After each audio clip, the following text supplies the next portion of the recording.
A nova temporada do Visão e Negócios começa agora. Muito conhecimento e a visão dos maiores empreendedores do Brasil. Negócios inovadores e disruptivos que estão alavancando nosso país. Sob o comando de Janguié Diniz, nossa jornada se inicia no Nordeste do Brasil, com matérias especiais com grandes empresários que estão fazendo a diferença. Começa agora o Visão e Negócios.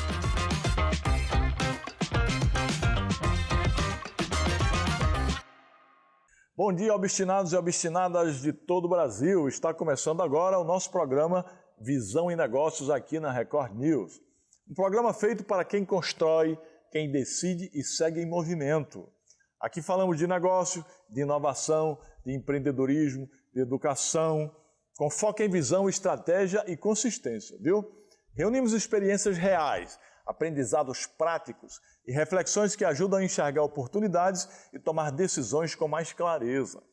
Esse aqui, Visão e Negócio, é um espaço para quem acredita no poder do conhecimento, para quem valoriza a informação bem aplicada, e para quem entende que crescimento é resultado de preparo e atitude. Logo, fique conosco. O programa Visão e Negócios começa agora.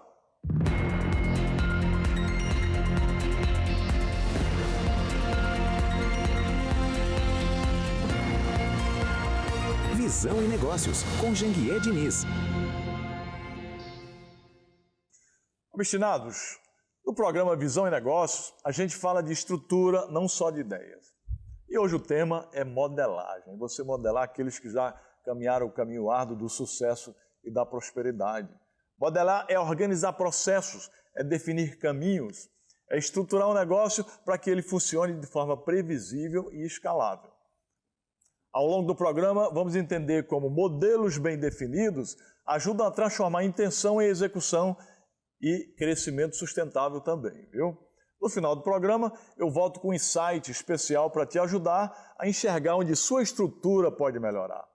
Para começar, vamos conhecer a nossa convidada mais que especial aqui no quadro Empreendedores Obstinados.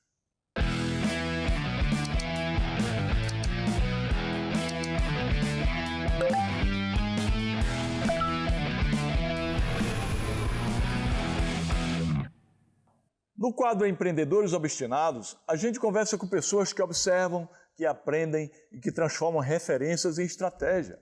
São histórias de quem entende que evolução também vem da capacidade de aprender com outros caminhos. Hoje vamos receber aqui a doutora Graziele Cabral, que é juíza do trabalho, é palestrante, escritora e professora. As pessoas pensam que empreender é só criar empresas. Não, pessoal. Empreender é atitude, é ação, é estado de espírito, é estilo de vida. E aqui está uma verdadeira empreendedora do setor público, uma empreendedora pública, né? Por isso que a gente a convidou para contar um pouco da sua trajetória aqui. Ela tem uma trajetória dedicada ao direito do trabalho, à educação e à formação de profissionais. A doutora Graziele vem compartilhar sua experiência, sua visão sobre o cenário trabalhista atual e sobre os desafios enfrentados nesse setor, nesse campo. Mas antes de começar, eu quero apresentar para os nossos telespectadores e internautas um pouco da área de atuação da nossa convidada. Analise aí, vejam aí. A Justiça do Trabalho é um dos ramos mais dinâmicos e desafiadores do direito brasileiro. Para as empresas, um processo mal gerido ou uma falha de conformidade pode representar um passivo financeiro capaz de comprometer anos de operação e crescimento. Viver sob a incerteza de interpretações legais ou sofrer com condenações inesperadas é o reflexo de uma gestão reativa. No ambiente trabalhista, o amadorismo e a falta de prevenção não custam apenas dinheiro, custam a reputação e a estabilidade de todo o ecossistema corporativo. A verdadeira proteção jurídica nasce da estratégia e da expertise técnica. Quero cumprimentar a doutora Graziele, agradecer pela sua presença aqui no nosso programa Visão e Negócios. E para começar, eu queria que você contasse um pouco aí da sua história de vida, né? Como foi a sua história até chegar a ser magistrada e os planos para o futuro também. Bom, primeiramente quero dizer que é um prazer estar aqui com o Janguié Diniz no programa e falar um pouquinho da minha trajetória, contar uma história de uma menina que nasceu no Paraná e de uma família de classe média baixa E meu pai, aventureiro, eu tinha 6 anos de idade, ele resolveu se aventurar e tentar fortuna no Mato Grosso. E com isso ele perdeu tudo que já não tinha e nós experimentamos a pobreza. E já nessa experiência dessa pobreza, da dificuldade, eu já percebi e fiz uma promessa para mim que aquilo não seria o meu destino, que eu mudaria o meu destino. Então, eu cursei a faculdade de Direito, me formei, fui professora substituta na Universidade Federal do Mato Grosso do Sul, tinha 21 anos, ministrei aula, passei no meu primeiro concurso, advoguei um pouco, mas aí decidi prestar concurso e fiz o concurso para juíza do trabalho e com 26 anos eu fui aprovada em primeiro lugar no concurso para juíza federal do trabalho, um mistério que eu exerço há 19 anos. Muito bem. Você contando aí um pouco da sua trajetória, eu constato aqui que a gente tem algumas coisas em comum, né? Primeiro que meus pais também saíram do sertão da Paraíba, eu tinha 6 anos. Então, uma coincidência, né? Da pobreza extrema. Segundo, que eles foram para o Mato Grosso. Só que o Mato Grosso do Sul. Você foi para o Mato Grosso. Mato Grosso. Mato Grosso original. Original. Né? Depois houve a divisão, Mato Grosso do Sul. E terceira coincidência, que eu também sou advogado, né? Que fui juiz do trabalho. E a quarta, que fui professor, também assistente, depois passei no concurso para professor da Faculdade de Direito do Recife, a Casa de Tobias, lá em Recife, né? Em Recife, Pernambuco, Faculdade de Direito do Recife. E aí eu quero perguntar para a Graziele, né? Olhando para o cenário atual do direito do trabalho, como é que a juíza Graziele avalia o momento da sua área de atuação e quais são os principais desafios enfrentados aí nessa área de atuação? Janguier, eu observo que o direito do trabalho ele vem evoluindo, mas é uma evolução ainda muito tímida, uma evolução que não acompanha o cenário mundial de globalização, de modernização e principalmente de competitividade. O que a gente observa? A CLT ela é de 1943, ela foi forjada num momento onde eu tinha a grande maioria de empregados, trabalhadores hipossuficientes, que não tinham conhecimentos, às vezes semi-analfabetos. Tivemos algumas reformas, mas elas não foram suficientes para quê? Para adequar a nossa legislação atual ao cenário mundial. E o que a gente observa hoje? Que nós temos ainda trabalhadores hipossuficientes, mas nós temos também hoje muitos trabalhadores hipersuficientes, que têm conhecimento do que estão fazendo, e eu acho que a legislação está precisando dar mais autonomia para a vontade dessas pessoas, validar esses contratos que são feitos com trabalhadores hipersuficientes. Isso traz segurança jurídica, que é o que a gente vê que está faltando hoje. Eu queria que a senhora explicasse aí para o telespectador o que é hipossuficiente e hipersuficiente. Bom, o trabalhador hipossuficiente é aquele trabalhador realmente desprovido de conhecimento, não é hipossuficiência financeira apenas, é uma hipossuficiência de necessidade, de conhecimento, que o trabalho, que permite que o empregador, muitas vezes, aproveitando-se dessa extrema necessidade, ele possa impor situações e por isso a lei tem que proteger.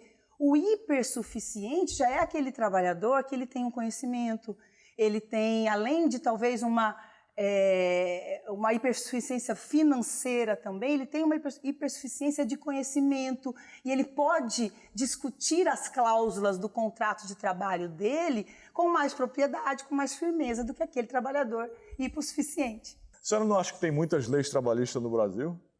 Eu acho, e isso muitas vezes a gente pensa que é um benefício, mas muitas vezes acaba em discriminação. Por exemplo, a gente pode pensar, sou mulher, sou mãe, tenho 3 filhas, passei por gestações, mas às vezes o excesso de proteção hoje, de forma radical, que a gente tem visto, por exemplo, com a gestante, ele pode trazer uma discriminação. Então tem que ter proteção, mas acho que precisa de um equilíbrio. Não é que só com a lei que a gente resolve as situações, os problemas. Muitas vezes a lei tem trazido oportunismo, ao invés de regulação de direitos. E sobre essa questão das testemunhas, né? Nós chamamos de testemunhas empresariais, aquelas testemunhas que ficam prestando depoimento para favorecer. Como é que a senhora, como juíza, vê isso? A testemunha que vai lá dar depoimento em favor do reclamante, depois eles ficam trocando. Como é que está isso hoje nos tribunais? Você pode haver essa troca ainda? Então, existe a troca de... Eu, particularmente, quando eu percebo uma troca de favores entre as testemunhas, por exemplo, entram lá 20 funcionários da mesma empresa com a mesma ação, com o mesmo pedido, e aí um quer ser testemunha do outro. Eu, particularmente, entendo que, nesses casos, é uma troca de favor e a pessoa está comprometida na sua imparcialidade. Mas nós temos hoje uma súmula que diz que o fato de simplesmente de uma pessoa testemunhar para outra, mesmo tendo um processo, não seria um caso de suspeição, né, de que aquela testemunha fosse suspeita para depor. Tem uma súmula do TST. Tem.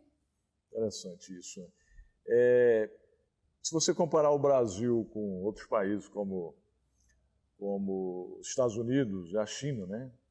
A China tem 1 bilhão e quase 500 milhões de pessoas. Nós temos 215 milhões, um pouco mais.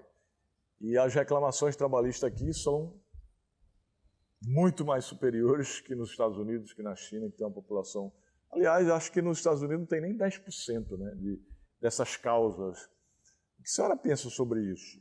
Isso não é um entrave para o desenvolvimento empresarial, para o empreendedorismo empresarial que cria riqueza? Eu acredito que sim. O Brasil é campeão em números de reclamações trabalhistas. Inclusive, isso é fator no mundo. Isso é fator que desestimula investimentos no país por conta desse número, desse risco trabalhista, certo? A gente precisa entender que existem as empresas que realmente deixam de cumprir os direitos trabalhistas, mas muitas querem cumprir e mesmo assim não conseguem, porque há uma insegurança jurídica. O Brasil, em 2024, registrou mais de 4,3 milhões de reclamações trabalhistas. 4,3 milhões. E essa legislação ainda é uma legislação bastante protetiva, o que, por exemplo, a gente vê que nos Estados Unidos não tem. Nos Estados Unidos, na verdade, a legislação ela existe para dar um equilíbrio, mas ela dá prevalência à vontade das partes, à autonomia das partes. Se eu, numa situação normal, contrato com você e nós combinamos que você, por exemplo, vai trabalhar como pessoa jurídica, isso vai ter um valor. E aqui no nosso país, infelizmente, em todas as situações, a gente percebe que às vezes não tem esse valor. Ao todo, não sei se você tem esse dado aí, quantas reclamações trabalhistas hoje estão tramitando nos todos os tribunais do Brasil? Bom, desse ano eu não tenho ainda, não saiu, deve estar saindo agora, mas em 2024 foram isso, 4,3 milhões de reclamações de trabalho só em 2024. Que entrou ou acumulando tudo? Que entrou e foram resolvidas. Foram resolvidas, muito bem. Além de juíza do trabalho, né, a Graziele também atua como professora, como palestrante e como escritora. Né? Aí eu pergunto, como consegue dividir o tempo entre essas frentes todas, né? E em que momento sentiu a necessidade de expandir sua atuação para além da magistratura? Se sente essa necessidade? Essa pergunta é muito boa, né? O tempo, para mim, sempre entendi como o tempo é administrável, certo? Então, o fato de você poder dar uma aula, uma capacitação, estudar, jamais tira a excelência no seu cumprimento da sua função, do seu mistério. Eu, como juíza, consigo, administrando o meu tempo, exercer a minha função, inclusive minha vara. É uma vara modelo, é uma vara que cumpre todas as metas. A sua vara é onde? Você é juíza sou juíza em Campo Novo do Parecis, Mato Grosso. Campo Novo do Parecis. E a minha vara é destaque em metas, nós estamos sempre em dia. E isso não impede que eu possa estudar, que eu possa capacitar, que eu possa dar palestras. E isso...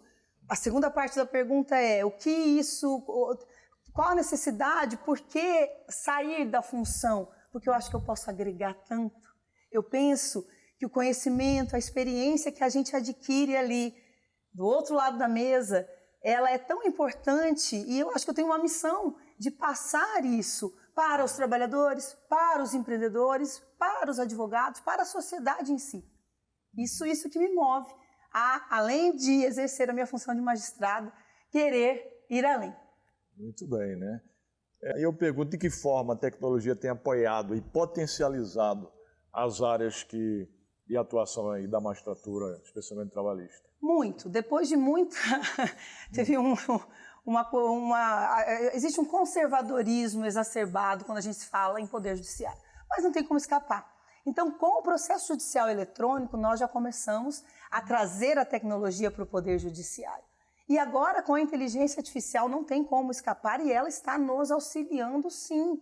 A IA auxilia nas decisões também? Auxilia como uma ferramenta. E a Justiça do Trabalho criou, hoje a gente tem o ChatJT, que é uma inteligência artificial do Poder Judiciário Trabalhista. Evita que sejam perdidos dados, dá segurança às informações e a gente consegue usar para decisões, para despachos, mas sempre lembrando que é como uma ferramenta. A inteligência artificial vem para nos auxiliar. Ajudar, Eu não né? posso simplesmente colocar na mão dela, né? sem fazer uma correção, sem fazer uma análise daquilo que foi produzido. Interessante. Hoje o tema do nosso programa é modelagem, pessoal.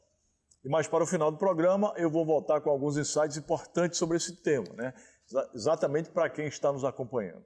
Mas eu quero saber da Graziele aqui, como observar, aprender e adaptar modelos de sucesso influenciaram suas decisões e o seu crescimento profissional. E vou mais além. Quais são os seus 5 modelos hoje? Bom, eu fui aprendendo... De pessoas, né? Fui aprendendo que modelagem é passo fundamental para crescimento. Eu ouvi falar de modelagem quando eu li pela primeira vez o livro Poder Sem Limites, de Anthony Robbins. E lá eu vi falar sobre modelagem, comecei uma modelagem, então comecei a observar pessoas que eu admirava, tanto na área jurídica, quanto na área de desenvolvimento pessoal, também atividade física, saúde, sempre modelando essas pessoas. Mas aqui, assim, vou confessar que eu realmente falei assim, gente, essa é uma das chaves. Quando eu te conheci sua história. Porque você vê uma pessoa com esse sucesso, com essa história de vida, da onde veio, aonde está, e que fala abertamente que um dos pilares desse crescimento foi a modelagem. O Janguier sempre está, né? Você sempre está nos dizendo, olha, esse aqui é meu modelo, eu modelo essa pessoa, modelo essa outra pessoa. Quando estive na China, eu prestei muita atenção quando nós saímos da fábrica, nós visitamos a fábrica da BYD, e Janguier falou lá, eu vou modelar o presidente, o fundador da BYD. Então isso, e aí a partir disso, eu me aprofundei na modelagem, agora entendendo que ela tem técnicas, porque modelagem não é, eu vou seguir. Eu sigo o Janguier, eu sigo fulano de tal, não.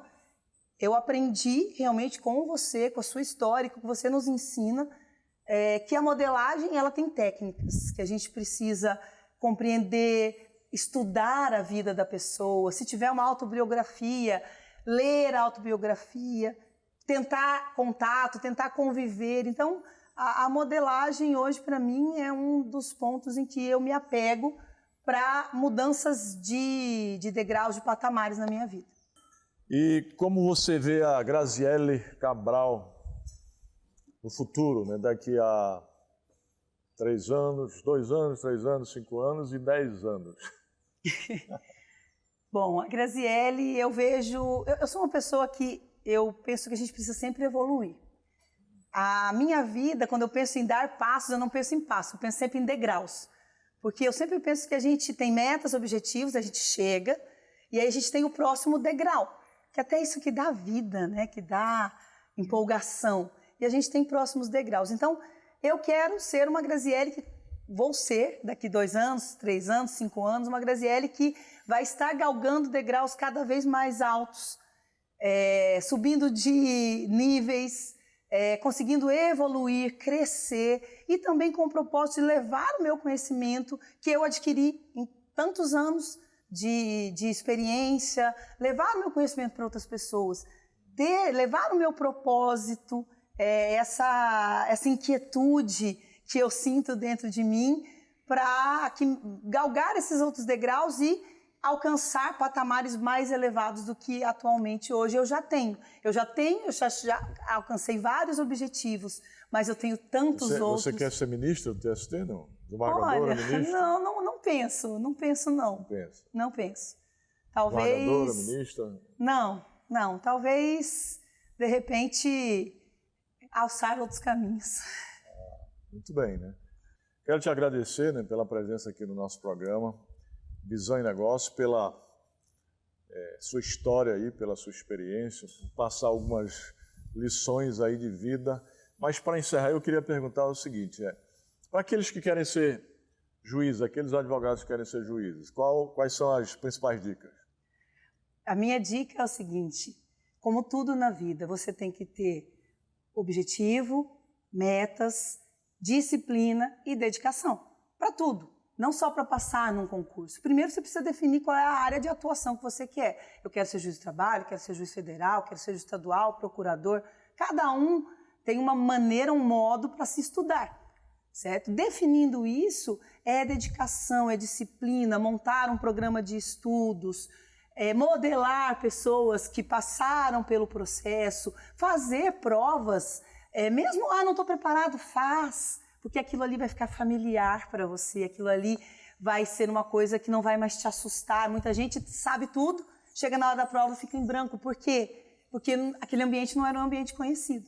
Então, essas seriam as dicas rápidas para quem pretende se aventurar aí no mundo dos concursos. Muito bem. E você que está nos acompanhando, fica com a gente ainda, viu? Porque daqui a pouco eu volto com um insight especial sobre o tema de hoje, que é modelagem. Seja obstinado que dá.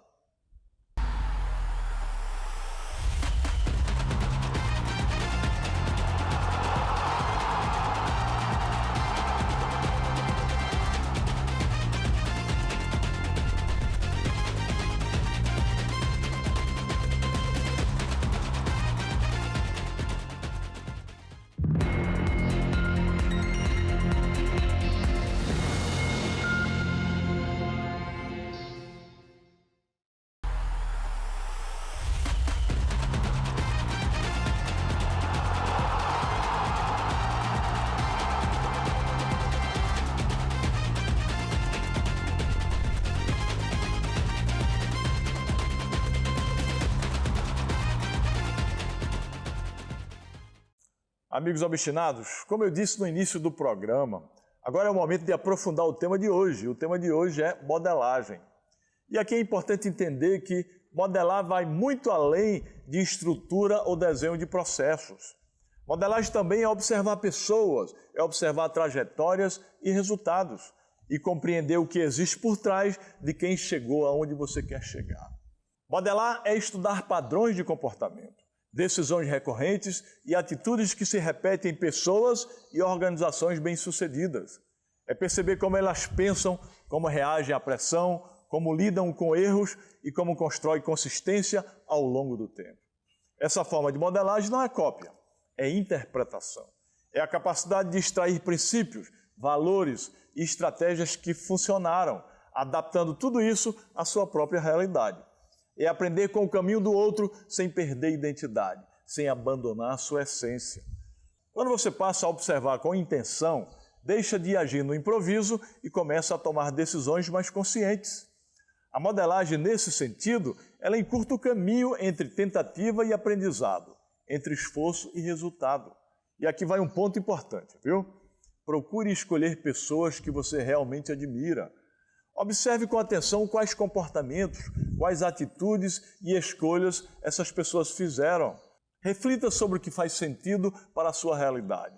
Absorva o que agrega e siga em frente com clareza e com propósito. E o programa Visão e Negócio fica por aqui, viu? Até a próxima. Firme o passo, pega o ritmo. Seja obstinado que dá.